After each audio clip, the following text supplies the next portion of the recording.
کہتے ہیں کہ کوٹ مٹھن شریف میں ایک مجذوب رہتا تھا۔ وہ لوگوں سے اکثر پوچھتا تھا کہ عید کٹا، عید کب ہوگی، تو لوگ اس کی باتوں کو انسنی کر دیتے تھے۔ ایک دن خواجہ غلام فرید کا وہاں سے گزر ہوا، وہ اسی طرح اس نے بات کو دہرایا کہ عید کٹا، تو حضرت خواجہ غلام فرید نے فرمایا کہ جب محبوب ملے۔ اس مجذوب نے جو ہے وہ اس کی آنکھوں میں چمک آ گئی، آنسو آ گئے۔ اس نے کہا کہ حضور یہ بھی بتا دیں کہ محبوب کب ملے۔ تو خواجہ غلام فرید نے فرمایا کہ جب میں مرے۔ اس مجذوب نے کہا کہ حضور یہ بھی بتا دیں کہ میں کب مرے۔ کہا جب محبوب کی نگاہ پڑے۔ حضرت خواجہ غلام فرید نے فرمایا کہ میں تب مرے جب محبوب کی نگاہ پڑے۔ جب محبوب کی نگاہ پڑتی ہے تو انہوں نے کہا کہ نظر سے میں جو ہے وہ ختم ہو جاتی ہے۔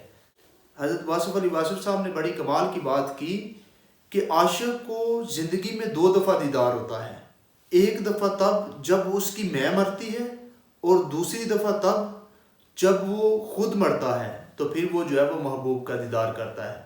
تو حضرت واصف علی واصف صاحب ایک ایسی پرسنالٹی ہیں کہ جو خود صاحب حال تھے، صاحب نگاہ تھے۔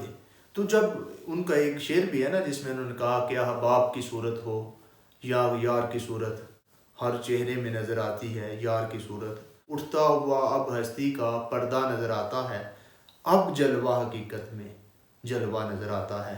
تو آپ کی کتابیں تو زیادہ نہیں ہیں، مگر جو کتابیں آپ کی ہیں تو وہ کمال ہیں، وہ زندگی کا نچوڑ جو ہے وہ آپ نے بیان کر دیا ان کتابوں کے اندر۔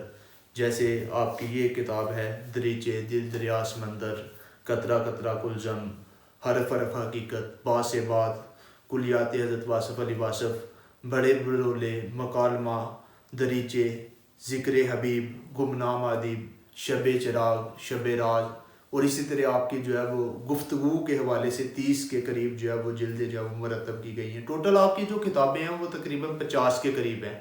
مگر جب آپ گفتگو کرتے تھے تو اس وقت آپ کا محفل میں لوگوں کو اعلان ہوتا تھا، چونکہ آپ صاحب حال انسان تھے۔ جب آپ بات کرتے تھے تو وہ باتیں اس دنیا کی نہیں ہوتی تھیں۔ آپ لوگوں کو کہتے تھے کہ مجھ سے وہ سوال پوچھا کریں جو کتابوں سے نہیں ملتے۔ تو اس میں کوئی شک نہیں تھا، جب آپ جواب دیتے تھے وہ واقعی وہ جواب ہوتے تھے کہ جو کتابوں سے نہیں ملتے تھے۔ تو میں ان کتابوں کا کچھ تھوڑا سا تعارف کرواتا ہوں، کچھ آپ کی کوٹیشن جو ہے وہ آپ کو سناتا ہوں۔ جیسے آپ کی بڑی کمال کی ایک کوٹیشن ہے جس میں آپ نے کہا کہ اگر انسان اپنے آپ کو غم، بیماری، موت، مصیبت سے نہیں بچا سکتا تو اسے خود مختار ہونے کے دعوے سے توبہ کرنی چاہیے۔ اسی طرح آپ کی ایک بڑی کمال کی کوٹیشن ہے جس میں آپ نے فرمایا کہ انسان کو چیزیں اس وقت چھوٹی نظر آتی ہیں جب وہ کسی چیز کو دور سے دیکھتا ہے یا پھر کسی چیز کو غرور سے دیکھتا ہے، ورنہ اس کائنات کے اندر جتنی بھی چیزیں ہیں وہ اپنے اندر ایک راز رکھتی ہیں، اپنے اندر ایک کائنات رکھتی ہیں۔ اسی طرح آپ کی ایک بڑی کمال کی کوٹیشن ہے جس میں آپ نے فرمایا کہ ظالم کا سب سے بڑا ظلم یہ ہے کہ وہ مظلوم کو ظلم سہنے کی تعلیم دے چکا ہوتا ہے کہ آپ ظلم سہتے رہیں۔ اسی طرح آپ کی ایک بڑی کمال کی کوٹیشن ہے جس میں آپ نے فرمایا کہ علم وہ جو عمل میں آ جائے، اس کے بعد جو کچھ بھی ہے وہ انفارمیشن ہے۔ جتنا علم جو ہے وہ عمل میں آ جائے وہی در حقیقت جو ہے وہ علم ہے، اس کے علاوہ کچھ بھی نہیں ہے۔ آپ نے اسی طرح ایک اور آپ کی کوٹیشن ہے جس میں آپ نے فرمایا کہ انسان اگر خواہشات کو کم کر دے تو وہ اضطراب سے نکل جائے گا۔